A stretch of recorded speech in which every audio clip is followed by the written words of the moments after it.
Good evening. Welcome to this week's episode of Paranormal Lens. I'm Jamie Widener. Chad Thomas is on the other screen, whichever side that's on. What's up, buddy? Not much. How are you tonight, Jamie? It is. It's Tuesday. How's it It is. Tuesday? Right? It You is know, Tuesday. Yep. the week flies, the time goes. I mean, it's just amazing. That's not stopping us from having a great episode, though. Nope. Exactly. And we got friends joining us already. Hey, everybody, welcome. For those who have not been with us before, and since we expanded into a whole lot of different platforms last week, I do want to take a moment to say here that this is live. We do not pre-record.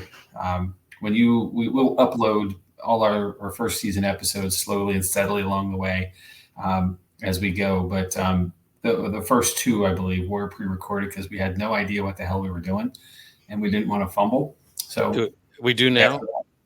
What's that? We do now. Well, that's a question. We showed up, right? Like I can see you, so that's impressive, and people are here. So, yep.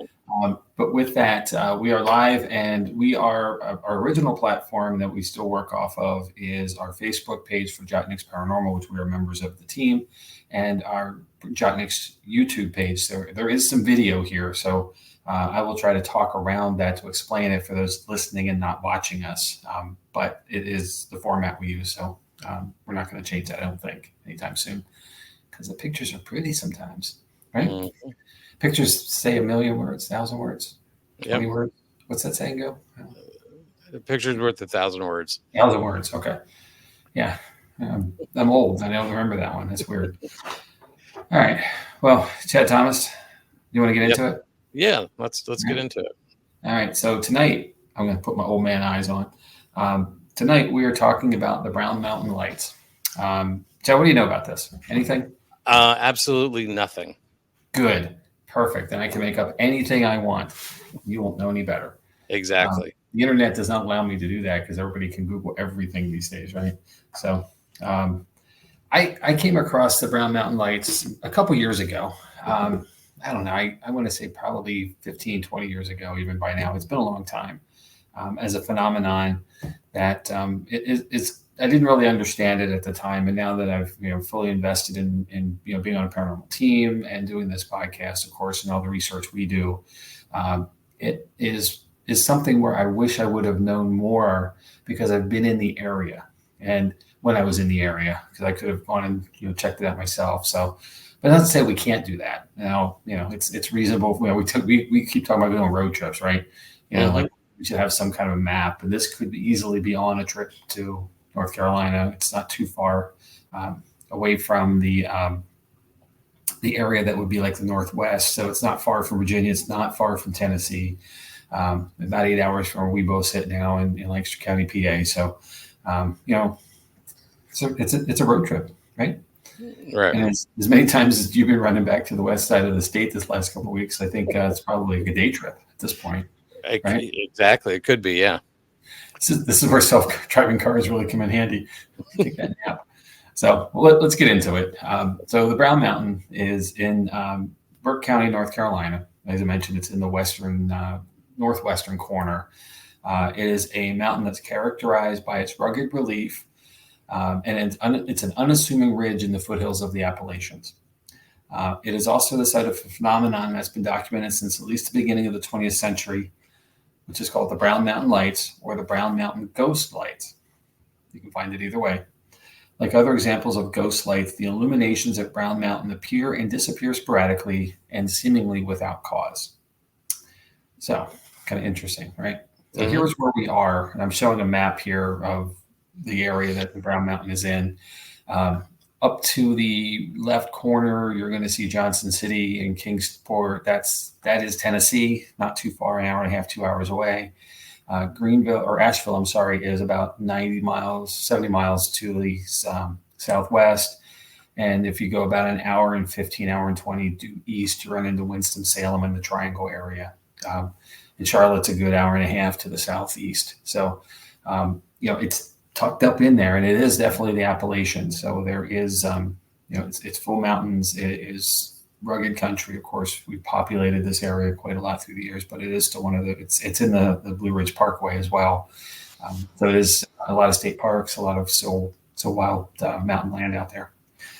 So it's a peak that it is a peak of 2,600 feet, but it has a flat top. So it is not a peaked mountain. It is more like a plateau, and it's mistaken for a ridge very, very often. The Johns River passes on the southern face of the mountain. So there's water. It was always a travel way through for Native Americans originally, and then settlers and colonizers as we came in off the coastland, started moving from east to west. And the mountain is composed of cranberry granite, which is the same as the surrounding territory. So I'm saying that because that way we're not seeing anything uniquely different in the composition of the mountain that might give it something different as far as characteristics or what it could do, what it could be. Right. Let's go one more slide. So the visual I'm showing here, are some of the captures of the lights themselves. So the Brown Mountain lights are identified as orb-like lights that hover above and around the peak of Brown Mountain. The first reported sightings are from Cherokee and Catawba Native Americans, and the tribal oral history claims that the lights have been spotted for several hundred years. Now it's oral history, right? So we talked about this before in many episodes now, where oral history, and I'm not knocking it because it's still documented history, right. But it is whispered down the lane to some degree. The story changes, the remembrance changes, because you're having a memory of a memory of a memory. So right. Some of this could be fantastic and true, and some of this could just be a bit of a stretch. So that thought. In colonial times, early settlers reported seeing the lights around the mid-1700s. In the Civil War era, this was a contested region. The Civil War soldiers from both sides reported seeing the lights as well. And these folks, with troops moving through the area, most were not from Western North Carolina. So many did not have any prior knowledge of the phenomenon, and they were considering them to be enemy forces moving under the cover of darkness down the mountain, or up the mountain, either way, which is interesting. So the claims, and I should have reached out to you on this beforehand, Checks. I know you have a wonderful feature where you can look at old newspaper clippings, and I don't have the time of the year to knock this down any better, but there was a report in 1913 in the Charlotte Daily Observer. It's an article that is detailing the enigmatic lights that engaged a local fishing club with its mysterious appearances and disappearances. The article stated that the lights tended to manifest at 9:30 p.m., or between 9:30 and 10, actually, nearly every single night while they were out fishing. The Charlotte Daily Observer article led to an increased public and scientific interest in the area, and has prompted investigations by prominent institutions like the Smithsonian, the U.S. Weather Bureau, as well as actual explorations by the U.S. Geological Survey in 1913, 1922, and later on in 1971. Quite interesting. The government got involved. So you know what happens then, right? Nothing. Yep. So I'll get to that. The Brown Mountain lights are often reported as small star-like dots with brightness comparable to stars in the night sky. Their motion varies from being slow-moving to that of fireworks being launched. You can kind of see some of this, especially the bottom image here. It's like this streaky thing going across the sky. Otherwise, a bright, orby kind of bright spotlights almost. Their motion varies. The other claims the lights simply hover in place over the mountain. The lights are often seen from the Linville Gorge area and nearby Table Rock Mountain and Hawksbill Mountain as well. These are kind of the surrounding territory of the Brown Mountain itself. Some stories always go, right, with things like this. Local folklore says that the lights are the ghosts of a mother and her child that were murdered in the Jonas Ridge community, which is a little bit off to the west. They're out there trying to flee from their assailant in the woods. Folklore also claims that the lights are from the lamp of a slave searching for his long-lost master who got lost while hunting and never returned. This rendition was made into a song called Brown Mountain Lights, which was originally recorded by Scotty Wiseman, but was later covered by a band you might have heard of called the Kingston Trio. Yeah, we know them from the 70s, 60s, 70s. Mm-hmm. More stories, and this one I love. This one is, there's a lot of reasons why I love this story, but you'll figure that out by the end. But it's about UFOs. Okay. Why not, right? Lights in the Mhm. sky, weird things happening, stuff moving around. It's got to be. And this is from an era when we did not have another name for things in the sky other than UFOs, unidentified flying objects. Now we call them UAPs. We've changed the dynamic a little bit on what we know, and certainly a lot more has come to light. But this is back in 1965. So a gentleman named Ralph Lael, Lael, say it any way you want to, claimed to see the lights while visiting Linville Gorge. He claimed they were so bright that you could read a newspaper by the shining of it. Instead of running away, he followed the lights through the forest and into a secret cave. When inside, the orb-like lights introduced itself as a gas-based life form from Venus. What? It's going to get weirder. Hang on. Okay. The orb told him, "Do not fear. There is no danger here." If that's not weird enough, Leo goes on to claim that he traveled to Venus and the natives allowed him to fornicate with their voluptuous queen. He was then transported back to Earth, where he chronicled his adventures into a pamphlet titled The Brown Mountain Lights. It does exist. I just didn't get a copy in time. Okay. So there's a fun fact to this. And this is I think this is actually probably where I remember knowing more about this all that time ago. This fantastic story was the inspiration for a 1999 X-Files episode titled Field Trip that was set on the actual Brown Mountain. Mulder and Scully were sent to investigate the mysterious death of two hikers, but they find that even though their bodies were there, the hikers aren't really dead, but being held captive in a cave. Kind of like Mr. Leo drifted into a cave. And right. Of course, Mulder believes this to be the work of aliens and that the lights are in fact UFOs. I too want to believe. That's a little fantastical. It is, isn't it? Though I mean, okay, maybe with the idea of like an orb and some, something talking to him, but the whole going to Venus and well, doing the dirty with the queen. Mm-hmm. I think Jim. Just saw Jim's comment. Yeah, I think he did have some mushrooms, Jim. Be wary of the spotted ones. They will cloud your judgment. Gosh, I can't make this up. You can find it. So that's the end of Mr. Leal. I'm sure he has been laughed out of many a diner and other establishment in his area through the years. Mm-hmm. But, he believed it enough to where is that aluminum foil? You're right. That's what we really need. We need foil hats for these episodes. Mm-hmm. It's something. So, okay, fantastical, funny stuff aside, there is really something going on here. So what could it be? Swamp gas is one theory. Now, that is the generalness here is that gases are emitted, escape from the swamp, which is basically methane. It has the ability to illuminate somewhat as it's released, and it dissipates as it rises. So that's a great idea. But given the lack of any marshes and the generally inconsistent nature of natural gas being released and combusting, this theory has been debunked. Simply put, you need a swamp to have swamp gas. That makes sense. Yeah. Much like you need a hot summer day to have swamp something else. Rhymes with gas. Think about it. Yep. I like this one a lot. Moonshine stills. So, okay. Mountain people are industrious folks.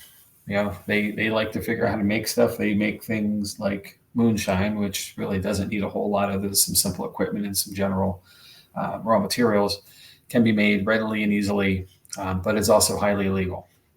So considering the regular schedule of some of the lights through the years, this could be a possibility, especially during the Prohibition era when booze wasn't legal at all overall. Right. But given the need for a very large operation to cover the area the lights have been seen, and that no traces of any such activity has been found, this is unlikely to be the cause. Although I think I'd like to have it be, moonshine. I have Well, had some. I have southern relatives, sir, and I have had some moonshine that I'm pretty sure that I couldn't see for a little while after I blacked out. Amanda has an idea here. Oh, yes, that's everything right there. It is. It's the answer for all of this. Everything we do is a weather balloon. So, Sure, why not? well, other than they didn't have weather balloons when the Native Americans were first, so and they didn't have moonshine stills either. So I know. so But, anyway, keep going, Jamie. Sorry to. no, jump in. That's great. Another potential is something called Andes light, which is the Andes being the Andean mountains in South America. I thought maybe it was. I thought maybe it was Andy from Toy Story, and like, no, not that Andy. Well, it's the ANDES spelling, which you can't see, of course. And my first thought is Andes mints, which are those delicious, treats. You never have just one. So that's when you're going out of Olive Garden and you do the scoop. They don't put them on the counter anymore just because they know I'm coming. Anyway, Andes mountains. Andes phenomenon. The Andes lights is a phenomenon that involves silent electrical discharges in mountainous regions, and which has long been considered because these are mountains. Now, there's a difference between the Andes and the Appalachians, right? You're talking something that's 12, 14,000 feet versus something that's 2,000 to 3,000 at max. So the elements are not the same. The geological and atmospheric conditions are different in both of these places. So it's highly unlikely there's enough atmospheric environment there to the lightness of air at the elevation to have this phenomenon occur in the Appalachians. So it's largely been ruled out. Okay. But here's the one: aliens. Right? You gotta go there. Yeah, well, you do. Given that the description of an unidentified flying object is a mysterious object in the sky for which no orthodox scientific explanation can be found, it's given that people claim that we are not alone on Brown Mountain. Okay. The additional claims that the lights appear to have intelligent control further add to this. So they seem to be moving intentionally. And, step back a second, considering Ralph Leal's claim, it would appear that they've landed. True. Yeah. Right. Probably looking for someone else to take the Venus. Hey, I'm glad they're from Venus and not Uranus. I couldn't stop making jokes if that were the case. So, another thing it could be is ball lightning, BALL. And this is a rare and unexplained phenomenon generally described as luminescent spherical or objects that vary from pea size to several meters in diameter. It also produces a distinct hissing sound when it appears. It is notable to share that ball lightning often occurs during a thunderstorm, and since the majority of the Brown Mountain light sightings are on clear nights, this is a challenge theory as well. But the idea would be that the discharge, it's like static electricity. We rub our feet enough across the carpet in the wintertime, there's enough energy in the air in the room. Next thing we touch that's charged, will zap us. So it is plausible still, even though, the phenomenon is largely, as you see in some of these images, clear nights, but it does happen also during storms and other times. One more theory, or at least one more, is that it's a train. So one of the earliest documented tales is from Josiah Lafayette Fate Wiseman. He is songwriter Scotty Wiseman's great uncle, so there's some lineage here, who claimed when camping near Brown Mountain around 1854 that he saw a flash in the distance near the mountain. Each night the flash would reappear within 30 minutes of the original time. While this sounds supernatural, it actually coincides with the schedule of a train traveling between Morgantown and Salisbury that turned the bend and its lights were facing his direction, but only temporarily while it moved along. It also should be noted that there was a flood in the region in 1916, and the train service stopped for a time because the Johns River flooded. Right. And during that time, the lights were still reported while the train was inoperable. So likely not a train. Right. Okay. So get to the next slide here. For the scientific minded, there is a belief that for clear weather sightings, at least, a refradition of stars may occur due to layers of unstable air causing a visible inversion. And the diagram here that we're showing is literally from the Appalachian State University's website, where they're trying. I'll get into them in a moment too, because they're doing some cool stuff with this. But what they're saying is that light from above, when viewed against cold air coming down and warm air below, can appear to flip so that your horizon is below you and your ground is above. So it'll be basically dark above. It still looks like night sky, because night sky is generally dark without stars. But the star light that would generally be above you at that time appears to be below, which would put it in line with a viewpoint, an elevated viewpoint against the mountain, would make it look like it's below. And while not exactly the same thing, the idea when you're outside on a hot day and you're looking down like a sidewalk or a road, and you see, the wavy kind of imagery of heat. So it's that spirit of the heat being below and cooling as it's going up. So that thermal layer becomes like a mirror and inverts things, basically, is what happens. Okay. I knew you would make that sound smarter than I did. Thank you. The problem I have with that one is if it's moving, the stars or you wouldn't be moving that quickly. So not saying it's right, just saying it's a theory. Interesting. Okay. And then, for those watching us, I'd love this. Somebody drew this and it's now a thing. So not exactly a high-tech piece of graphic here for us, which we don't have high-tech graphics anyway. So here we are. Also, electricity was available in the Brown Mountain region as early as the 1880s. So after it was introduced, the claims of the mysterious lights significantly increased, which would make sense because people would have lights, right? Right. Well, this again is a rational explanation, and I guess it still is. For the time and still now, people have lights. We all have lights. This is a fairly rural area, and the electric lines needed to run lights on would have been very difficult to install on and around the mountain. They would have gone to the valley around the mountain, not over it, to get there. Like they would follow the train line or the river line, something like that. So lights up on the mountain really wouldn't be a thing.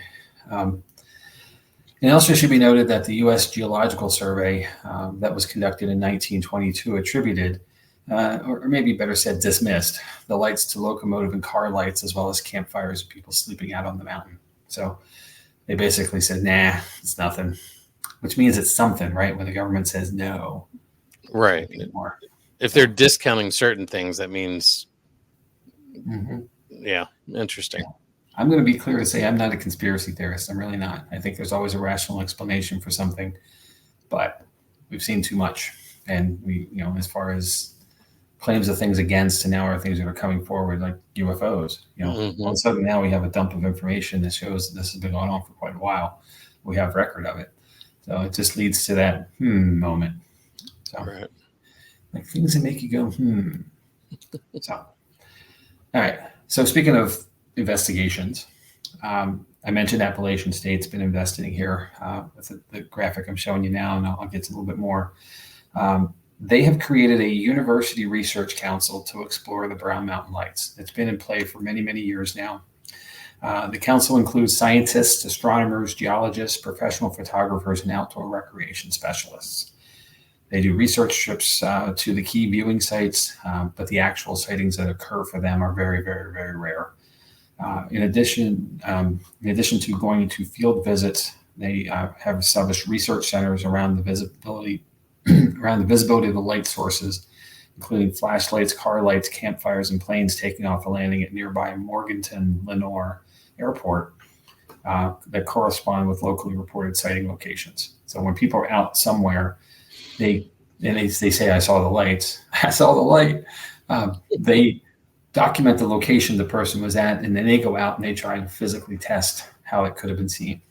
Okay. And obviously they don't control airplanes. I guess they could theoretically. So it's a regional airport, much like here or Lancaster Airport. There's lots of small planes going. It's not a hub like Charlotte would be. But in that, they're trying to go back out there, and then, they know where the sighting was in the general direction. They're going to try to get somebody on the other end of it and give it that test method of just call and response, visible sight. Right. So, well, and with the airports, they would have documentations of when planes came and went and things like that. So they should have transponders, things like that. So the other thing, and I thought this was really cool, and this is something we all can do actually, is that they have created two different locations for static cams that are watching the mountain every night. The cameras are aimed at the mountain and 24/7.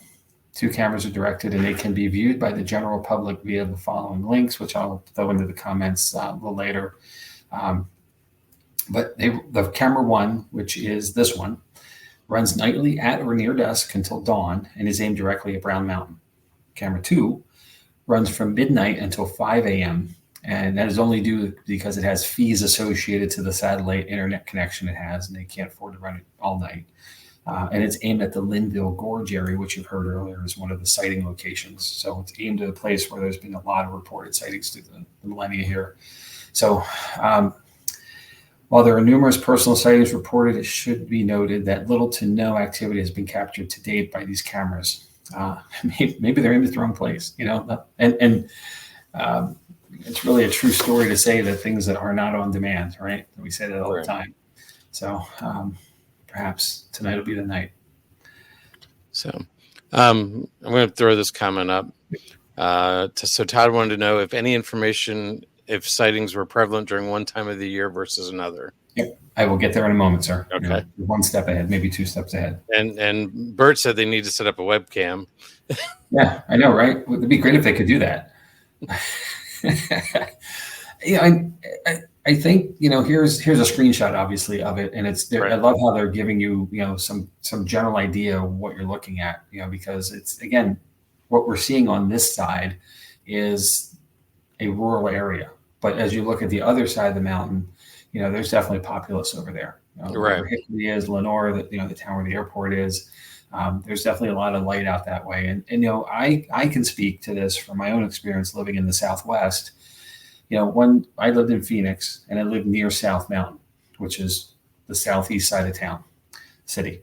And I could take a 30-minute drive and go down to, I forget the name of the pass now, but, hook a right and then go on the back side of the mountain and be not completely, I'm sorry, I shouldn't say it that way, largely in the desert, because now there's population sprawl back on that side too. But Phoenix, like the largest city in the country, there's people everywhere.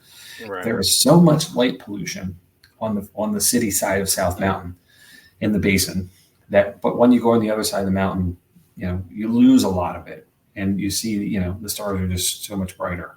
So I can imagine that as you're looking at the mountain from this side, anything that's elevated is going to get into the bleed of just light pollution. And right. I would think the better view would be from the other way, but maybe that's where Linville Gorge is. I can't tell from this image. So, but that's something I always thought was fascinating, how light does, and we're East Coasters too, right? So we're lost in a lot of light pollution because all of our cities are built here first as we move west. Right. So we're denser here than we are in places in the West and the Midwest. But I've been in some places where, it's just amazing how many stars there really are that you just can't see here. So it's pretty cool. All right. So let's start to wrap this guy up. So if you go, there's a couple of vantage points to check out. First one is Wiseman's View. Remember the Wisemans, from the song and also from some of the original sightings way back when. This is about 5 miles south of Linville Falls, and the lookout area here is in Pisgah National Forest. Also, you can go to the Brown Mountain Overlook, which is actually where this sign's from. It's about 20 miles north of Morganton. It's on Highway 181, and one of the Appalachian State University cameras is directed at Brown Mountain from this area. So this is camera 1. And lastly, Lost Cave Cliffs Overlook. This is on the Blue Ridge Parkway at milepost 310, about 2 miles north of the I-81 junction. So there's a few things to do, and then. This is again, while spotting the lights is never a guarantee, and much like paranormal activity, it's not on demand.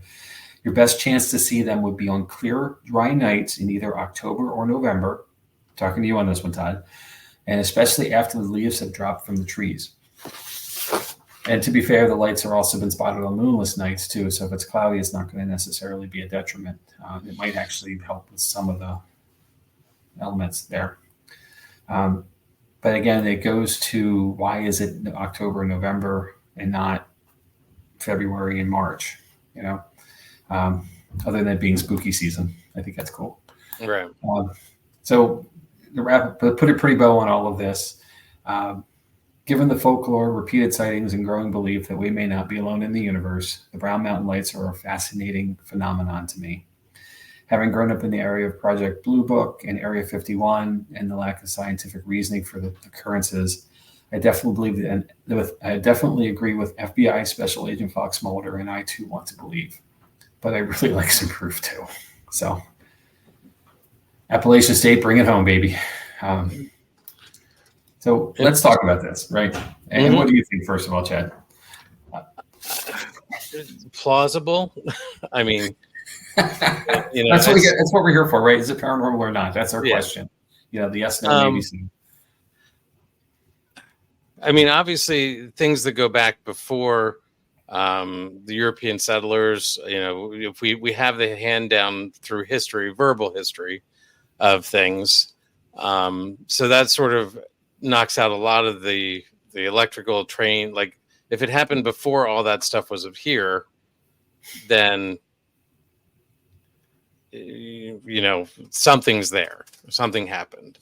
Right. The fact that you've got evidence that the trains weren't running and they were still having the same, it's plausible. I'd like to see it.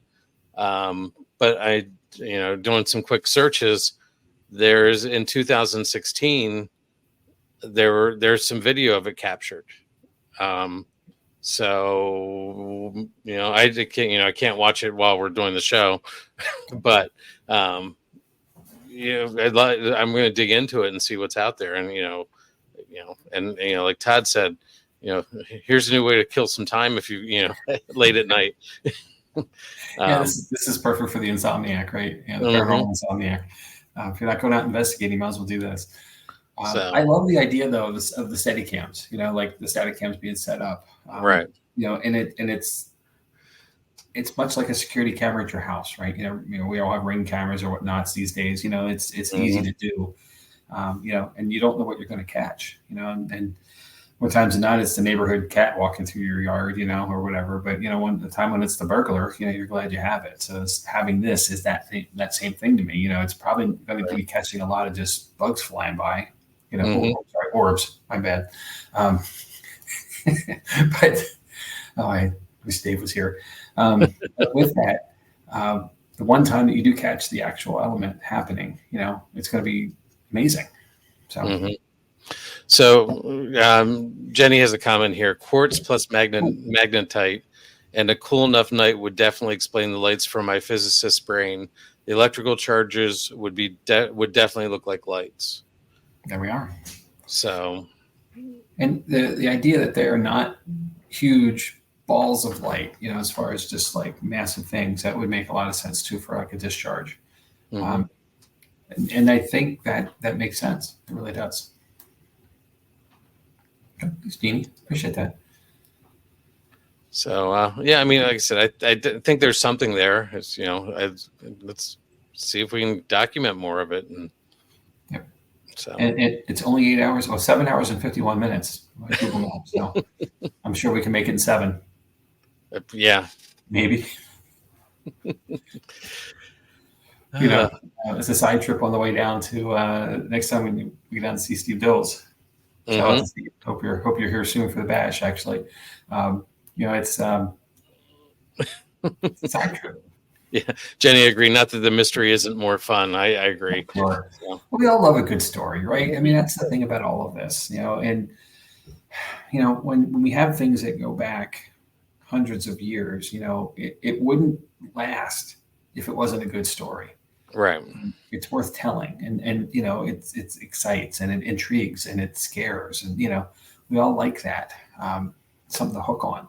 And obviously something has to still occur, or else it kind of does fade away. So with the randomness of occurrences, and largely these things happen in pre-documentation, without cameras or reliable cameras from distances, and camera videos now. It would have been, all it would have taken was the buzz of the story happening to gain the interest back again. Right.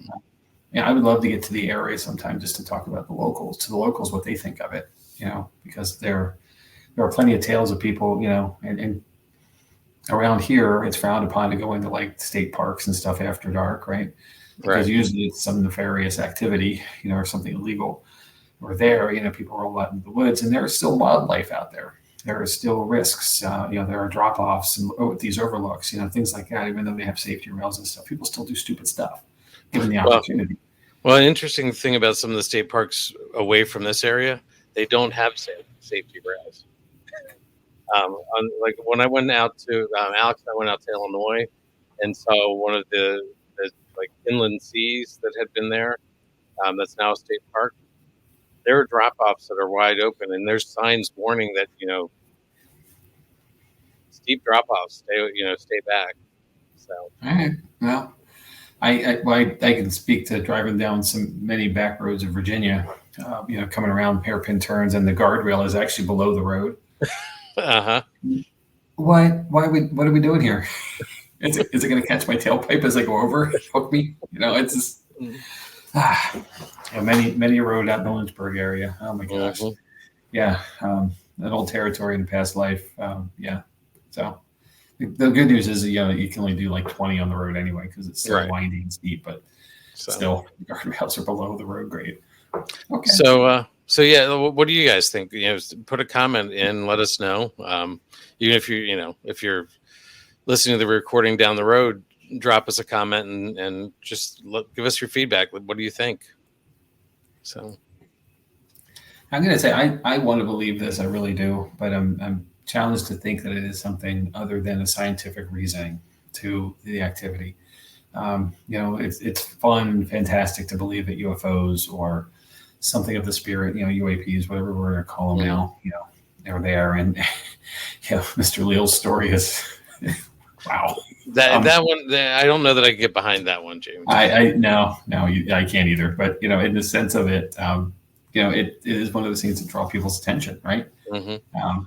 And even if it weren't all of the extra, just that there is the idea that it would be an alien at that point, then, something of not of this earth anyway, or some other form that, we just can't see at all times, maybe the right atmospheric conditions, that has some intelligence. That's pretty interesting as well. Mm-hmm. It's hard to believe any of it. Mm-hmm.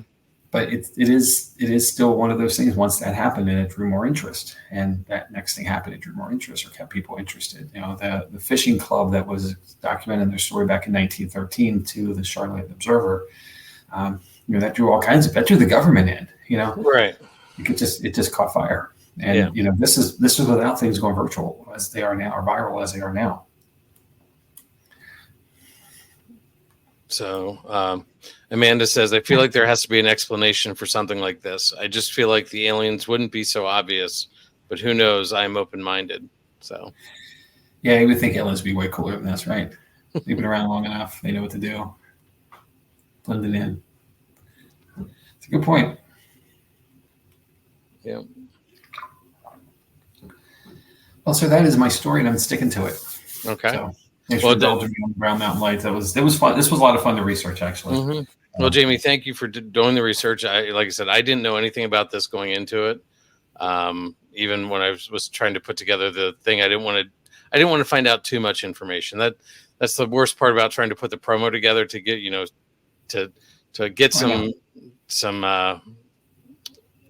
bait out there to get people interested, but not tell too much. Yeah. So. You got it's a little worm on a big hook, right? Mm-hmm. So, before we go to without forgetting this, I want to note that the sources for this, obviously Appalachian State University was a huge resource, and their website is pretty good. If you just Google Brown Mountain Lights, you'll find them almost immediately, and then that's where the links are to get to the webcams. But also discoveryuk.com had a fantastic article. They dug pretty deep. And of course, our old friends at Atlas Obscura, where the original idea for this a couple months ago came to my mind as a remembrance of it all. So some really cool stuff out there. And there's a lot, again, this has been, especially if we move forward in technology and advancement of documentation methods, there's been a lot more lately, in modern, we'll call modern history, the last 20, 25 years, with all the technology upgrades we've gotten. So there's still a lot out there, in written history too, but documented history and written history, but there's a lot of video and a lot of photos and a lot of cool stuff there. So If you're at all interested, check it out. So, Kyle, you came in on the end of Brown Mountain Lights, but definitely check it out. It was an interesting story. So, yep. All right, I will not be at the bash, guys. I'm sorry. So we keep talking about the bash, which is the Gettysburg Battlefield Bash, if I get the full title correctly. The Paranormal Expo happening in Gettysburg, PA this weekend. It's a Friday, Saturday, Sunday early day, I think. Mm-hmm. I will be heading to the Poconos myself this weekend. So previous plans can't make it, but I think you're going, Chad. Is that correct? I am going to be there Friday afternoon, and maybe sometime Saturday, but definitely Friday. So Cool. Looking forward to seeing everybody who'll be there. Catching up with Mr. Dills, our good friend, and a bunch of other people. Ron and Lourdes and Tony are going to be there running Staticom in a room. So they're going to be doing long demonstrations of it and explaining how it works. And I'm super stoked for that. So that's my one remiss that I can't catch up with him. Tell him I said hi. I will. So very cool. And we'll talk more about this next week. Obviously, I'm sure there'll be much more to catch up on with other. There's a lot. It's a a expo. There are vendors, of course, but then there are also workshops and trainings and informational sessions and lots of cool stuff. So if you're at all in the area, I think there might be some tickets at the door. That's the only way they sell tickets, I believe. Okay, that's right. Some of the vendor stuff has to be in advance. So exactly. I know, Jenny. I know. And we'll talk about them with Staticom in a second with what's coming up with us. But I'm so stoked. For a couple months away, still the suspense is building. But because you still haven't experienced it live, have you? I have not. I have not. We were at the Red Mill a full year ago, and at the end of last summer, I guess. And I had a broken foot. So the Red Mill was a death trap for somebody in a walking boot. No offense, Jim. I just didn't want to risk my life on those stairs. It was a very sad day for me when I realized I wasn't going to be able to make it. And the funny thing is, I got the boot off like 2 weeks later. So I'm excited for our event because Melissa has already asked me if I will introduce Ron and Lourdes. So I get to do that. So. That's awesome. Very cool. So, we get to spend a whole night with them too. That's pretty great. So, I'm ready. Let's do it. So speaking of stuff, right? So let's move on. So stuff coming up. Next week, I'm going to tackle the interesting topic of table tipping.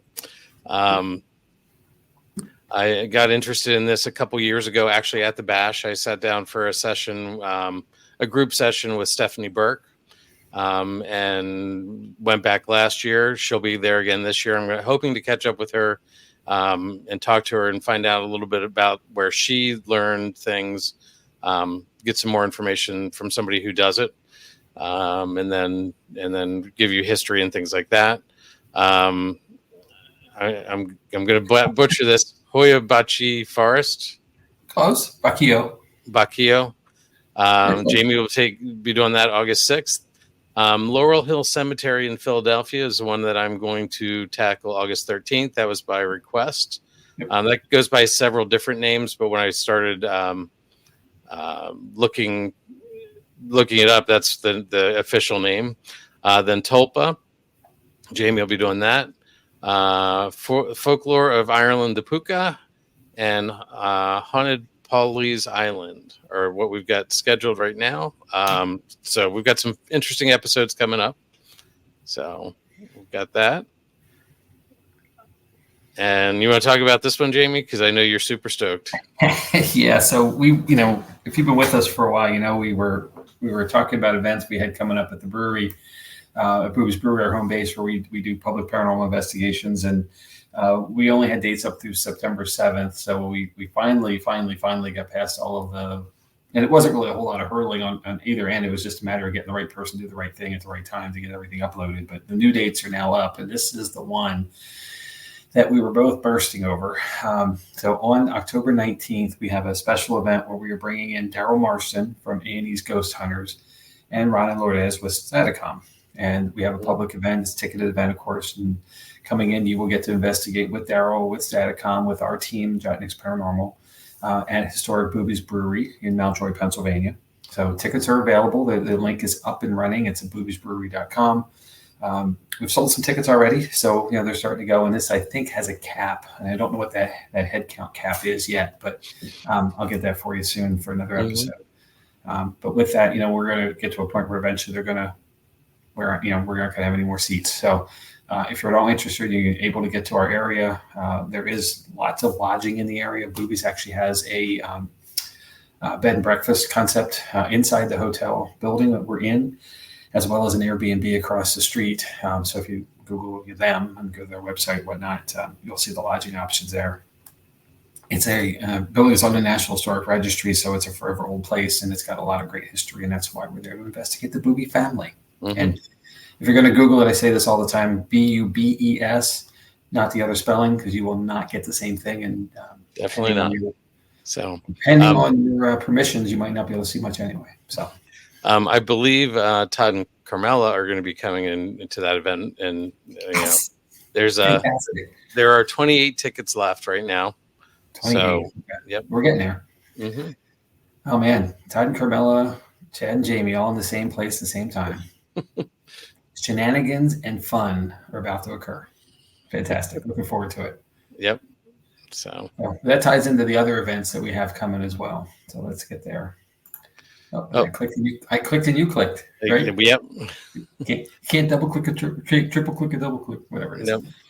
So we've got our regular public investigations coming up. The August 10th. September is another double event month for regular public investigations. Then October 12th is a regular public investigation. Like we said, the 19th is the Spooktacular event. And then November 16th and then December 7th. So that's us through the end of the year. Looking forward to it.